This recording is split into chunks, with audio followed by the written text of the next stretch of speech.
The beginning of 804 is a chance for the characters in the show to say goodbye. We really wanted to show just how many people fell defending Winterfell and defending the living. Thousands of them are on these massive pyres.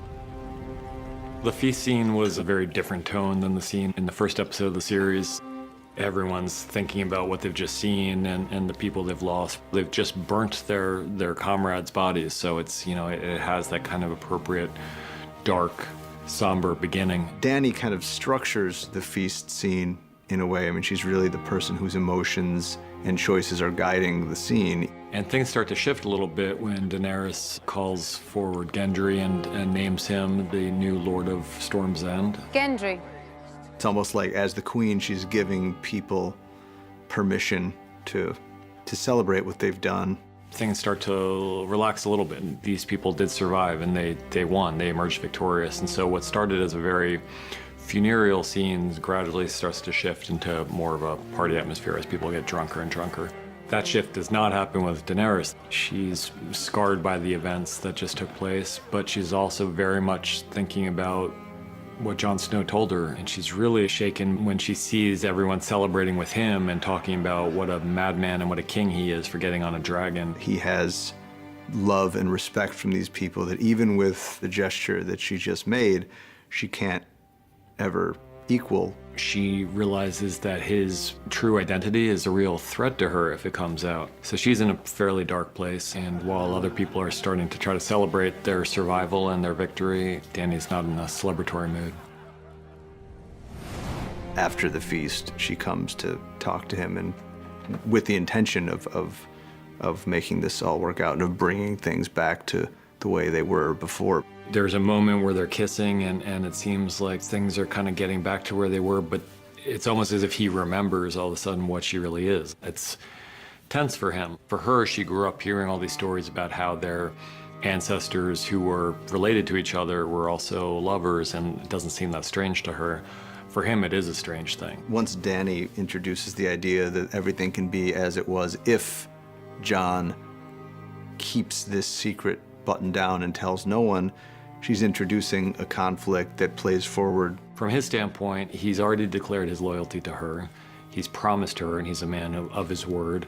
But he's also, you know, a family man, and so the idea that he wouldn't tell Sansa and Arya about his true identity, it just seems very wrong to him. I've never been a Stark. He thinks he can have it both ways, that he can tell Arya and Sansa the truth about who he really is, and he can maintain his loyalty to Dany, and everyone's going to learn to live together. I need to tell you something. One thing everybody who comes into contact with this information seems to understand is how incendiary the information is. Sansa's left with a very difficult decision because she promises Jon that she won't tell anyone. And yet when she's sitting up there on that wall with Tyrion, she knows what will happen if she gives Tyrion this information. She's a student of Littlefinger, and she knows how information travels, and she can think many steps ahead into the game the way Littlefinger did, and know that if she tells Tyrion, it's almost impossible for Tyrion not to tell Varys. And if she I think these are all things that have been occurring to Sansa between the time we see her get that information and the time she passes the message on. Tyrion. What if there's someone else? I think the Jaime-Brienne relationship has always been fascinating to us because they're such dissimilar characters, and yet there is a real chemistry between them. Tyrion kind of calls out the elephant in the room, and it manages to drive Brienne out of the room, and in doing so, drives Jaime out of the room as well. Even as drunk as they both are, it's impossible for them to confront what they're doing with words, even as they're doing it, until the very end of the scene. The vulnerability that they show runs very counter to who they are as people. I do believe that when Jaime decides to stay behind with Brienne, it's a choice that he makes with every intention of seeing it through. When he hears what Cersei's done, I think that's the turning point for him. At that point, Jaime really has to take a really long, uncomfortable look at who he really is. As much as Jaime cares for Brienne and admires her and loves her, he's got almost an addiction to Cersei that he just can't break. So even though he's given a kind of a chance at happiness and some kind of different life for himself, he he can't take it. He can't. He makes the choice to go back to Cersei.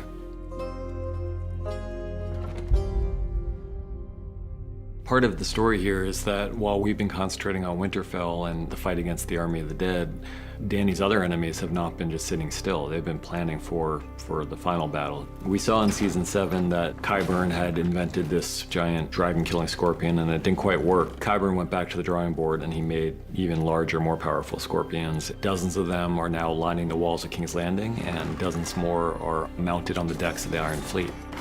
While Dany kind of forgot about the Iron Fleet and Euron's forces, they certainly haven't forgotten about her, and they're just waiting for her to come back. By this point, they would have gotten news that her armies emerged victorious and were going to head south, and so they're just waiting in ambush for her return. In some ways, the most important thing that happens to Daenerys in 4 is the death of her second dragon. Now she's got one dragon, and that dragon presumably is just as vulnerable as Rhaegal was. So there's the mourning of a child, which is very real to her.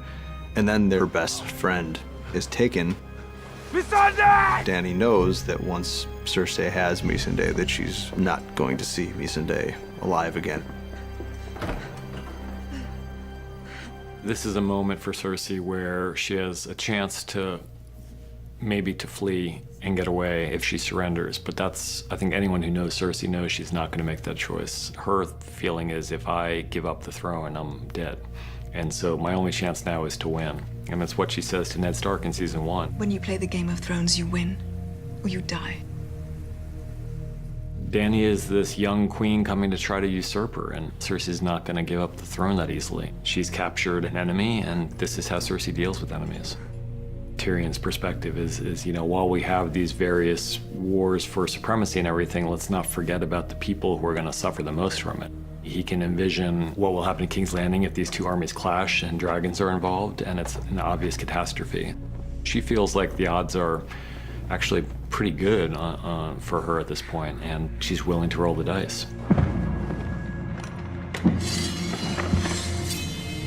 think for Cersei, the only good prisoner is a dead prisoner. She's really back where she was at the very beginning.